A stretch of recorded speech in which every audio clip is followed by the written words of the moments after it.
วันนี้เราจะมาเรียนเรื่อง comparison of adjective รู้ไหมคะว่า comparison of adjective คืออะไรรู้ไหม compare compare เคยได้ยินไหมคะเปรียบเทียบ compare เป็นการเปรียบเทียบถ้าเปรียบเทียบเนี่ยแน่นอนต้องมากกว่า1 สิ่งอยู่แล้วใช่ไหมคะเป็นการเปรียบเทียบคำนามโดยใช้คำ adjective ใช่ไหมคะในไทยเนี่ยในภาษาไทยก็มีการเปรียบเทียบใช่ไหมคะไม่ว่าจะเป็นในเรื่องของอายุเรื่องของลักษณะทางกายภาพใช่ไหมคะอย่างเช่นสูงต่ำใช่ไหมคะดำขาวแบบแล้วก็มีรวยมีจนแบบนี้ด้วยใช่ไหมคะในภาษาอังกฤษก็มีเช่นกันค่ะวันนี้เดี๋ยวคุณครูจะมาสอนนะคะเรื่องการเปรียบเทียบนั่นเองค่ะการเปรียบเทียบนะคะหมายถึงอะไรการเปรียบเทียบก็เป็นการเปรียบเทียบคำคุณศัพท์ใช่ไหมคะ adjective ก็คือคำคุณศัพท์คุณศัพท์นี่เป็นคำลักษณะแบบไหนคะนักเรียนรู้บ้างไหมรู้ไหมคะคุณศัพท์บอกลักษณะบอกลักษณะของคนสัตว์สิ่งของใช่ไหมคะบอกลักษณะยังไงเกิดเช่นสวยอะไรอีกคะสีใช่ไหมคะบอกสีเรื่องอะไรอีก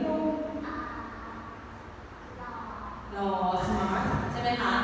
แล้วก็เป็นการเปรียบเทียบ2 สิ่งขึ้นไปใช่ไหมคะทีเนี้ย comparison of adjective มีการแบ่งนะคะเป็นการเปรียบเทียบด้วยกันทั้งหมด3 ขั้นเดี๋ยวเรามาดูกันว่าแต่ละขั้นมีอะไรกันบ้างเนาะขั้นแรกค่ะก็คือขั้น positive degree นะคะก็คือขั้นปกติปกติยังไงเดี๋ยวเราไปดูกันขั้นที่2นะคะก็คือ comparative degree ก็เป็นขั้นกว่าใช่ไหมคะถ้าแปลเป็นไทยก็คือสวยกว่าสูงกว่าขาวกว่าอย่างนี้ใช่ไหมคะและขั้นสุดท้ายก็คือ superlative degree ก็คือขั้นสุดที่สุดใช่ไหมคะสวยที่สุดใหญ่ที่สุดแบบนี้เนาะเดี๋ยวเรามาดูรายละเอียดของแต่ละขั้นตอนแต่ละรูปแบบกันนะคะขั้นแรก positive degree เป็นการเปรียบเทียบความเท่ากันใช่ไหมคะเป็นขั้นปกติเนาะเปรียบเทียบความเท่ากันก็จะมีรูปแบบแบบนี้นะคะก็คือให้เราเนี่ยใส่แต่งประโยชน์ในการใส่ประธานใช่ไหมคะตามด้วย verb to be แล้วก็ตามด้วย as บวกกับ adjective แล้วก็บวกด้วย as แล้วก็ตามด้วยคำนามที่เราเอาไปเทียบนั่นเองอย่างเช่นตัวอย่างในที่นี้เขาบอกว่า this pen is as long as that one ก็คือทำไมคะปากกายาวเท่ากันก็คือคำที่นำมาใช้เปรียบเทียบก็คือคำว่า as long as ใช่ไหมคะก็คือยาวเท่ากันและถ้าคุณครูบอกว่าปากกาด้านนี้มีความสั้นเท่ากันคุณครูจะต้องพูดว่าไงคะ This pen is as short as that one เก่งมากค่ะก็คือเปลี่ยนแค่คำ adjective ที่อยู่ตรงกลางใช่ไหมคะอันนี้เป็นกรณีแรกก็คือมีความที่มันเท่ากันเรามาดูถ้าสมมติว่าเป็น negative เป็นปฏิเสธที่มันไม่เท่ากันเนาะเขาจะเขียนเป็นรูปแบบยังไงเรามาดูกันค่ะ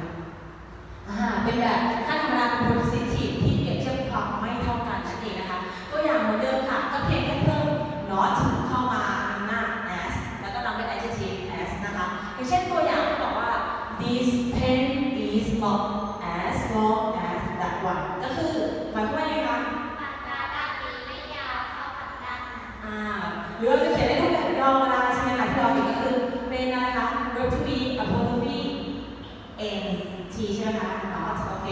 ก็คืออันนี้เป็นรูปของปฏิเสธใช่ไหมคะเป็น this pen isn't as long as that one ก็คือยาวไม่เท่ากันนั่นเองเนาะโอเคง่ายไหมคะขั้นแรกง่ายเนาะโอเคเดี๋ยวเรามาดูขั้นที่2อันนี้จะเป็นขั้น positive ดีๆเป็นขั้นปกติทั่วไปนะคะเรามาดูขั้นที่2ก็คือ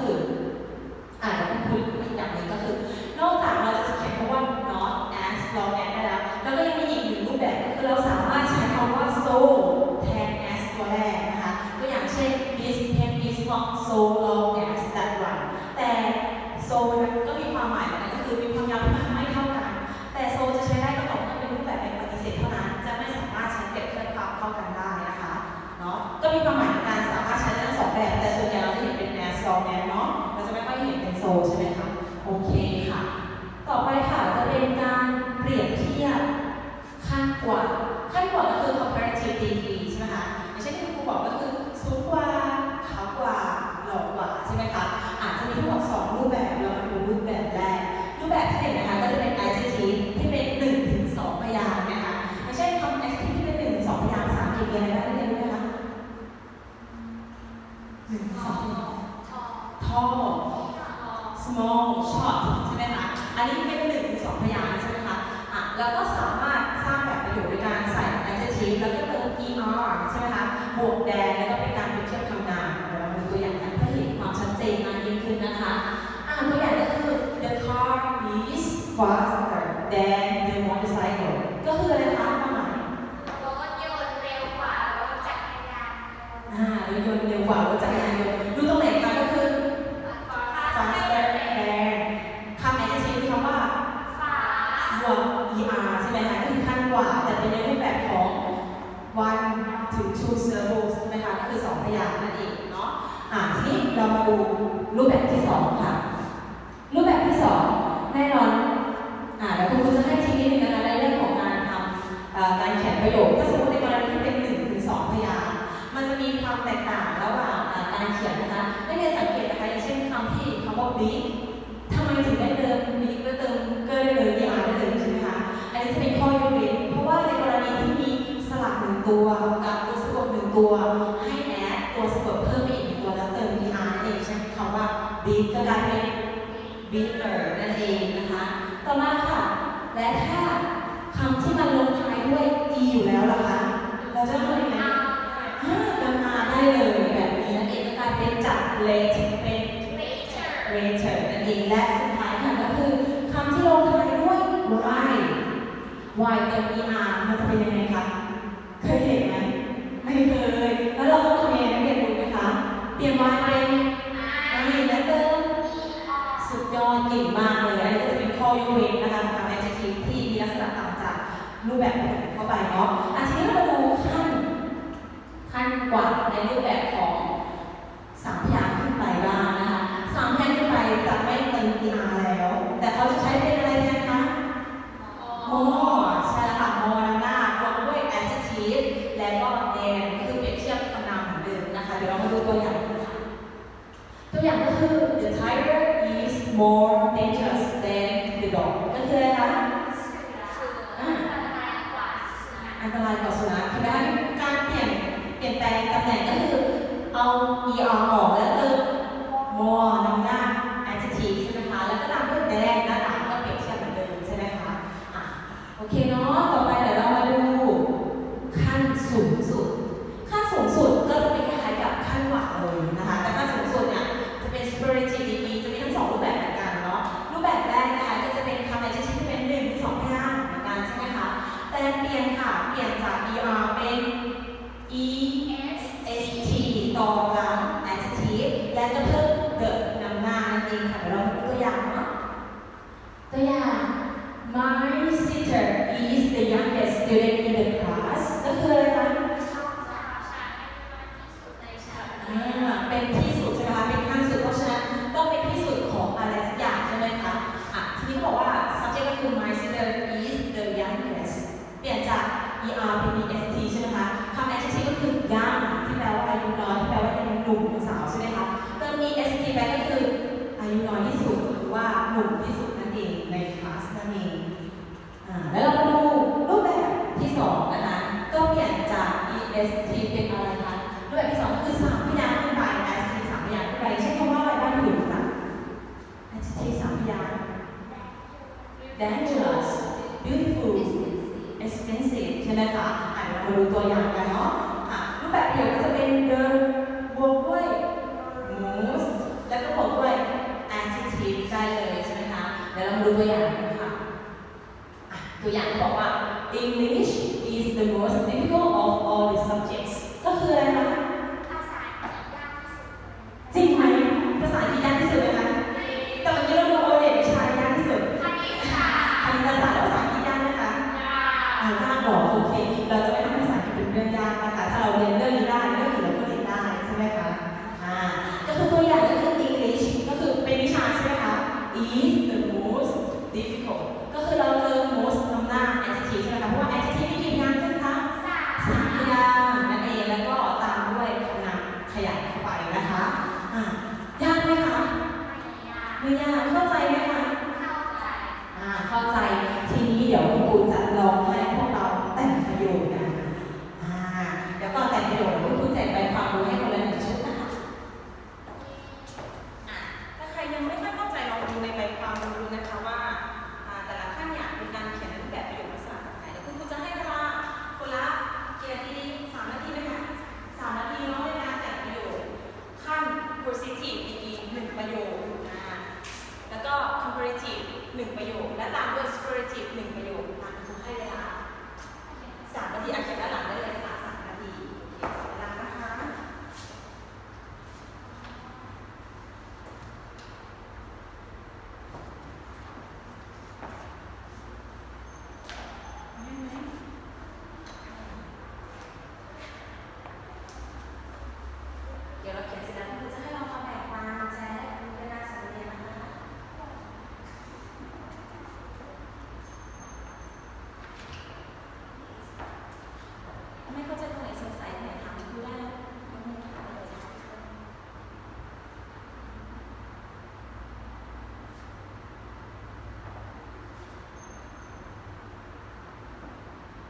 positive degree แล้ว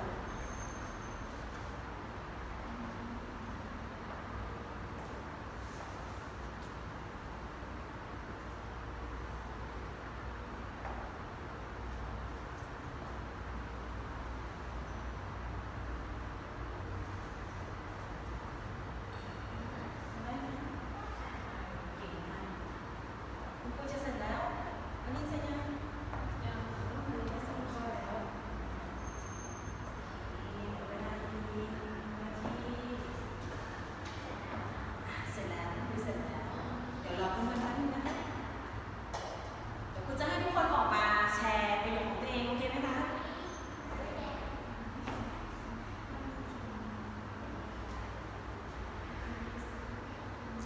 เขียนจบประโยคแล้วอย่าลืมใส่จุดฟูลสต็อป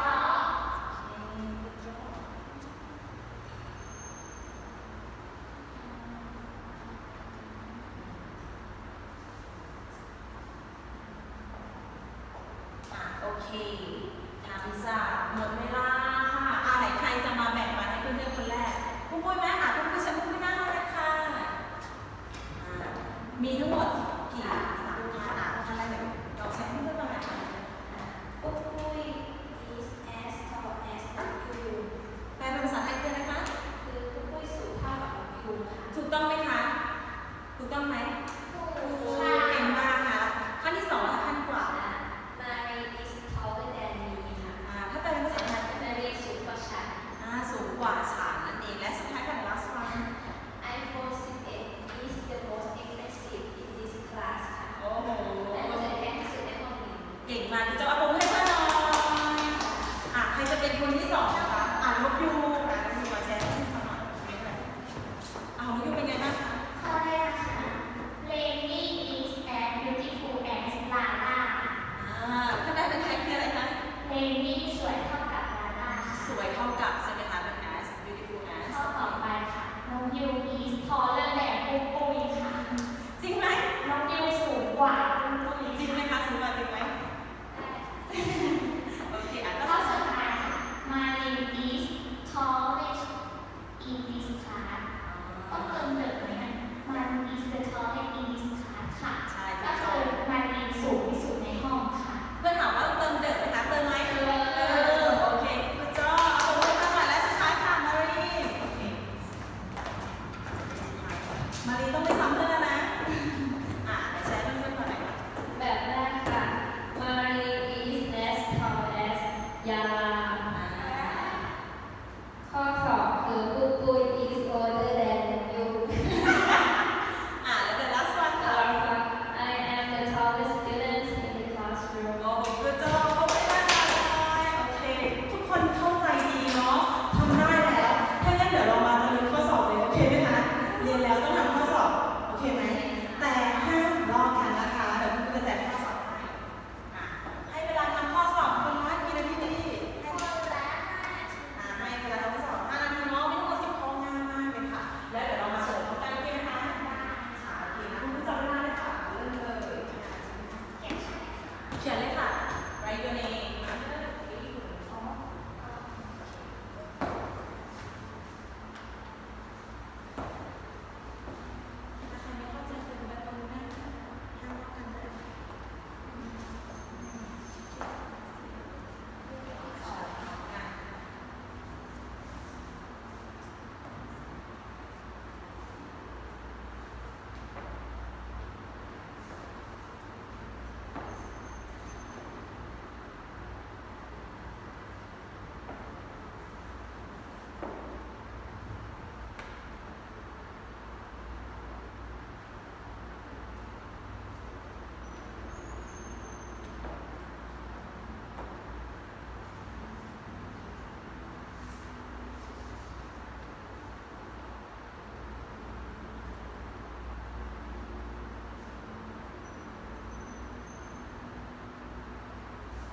ร้อยแล้ว ทีนี้เดี๋ยวเรามาเช็คคำตอบกัน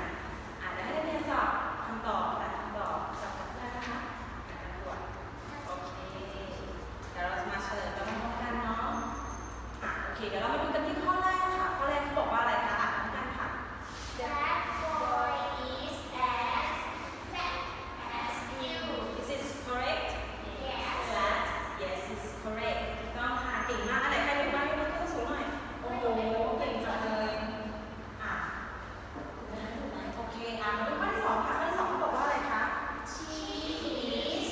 still in the class. คนนี้ตอบอะไรคะ in her class The the youngest. youngest ใช่ไหมคะถ้าใครเป็นตัวอย่างใครถ้าใครตั้งใจเรียนก็จะตอบข้อนี้ได้ใช่ไหมคะถูกไหมคะ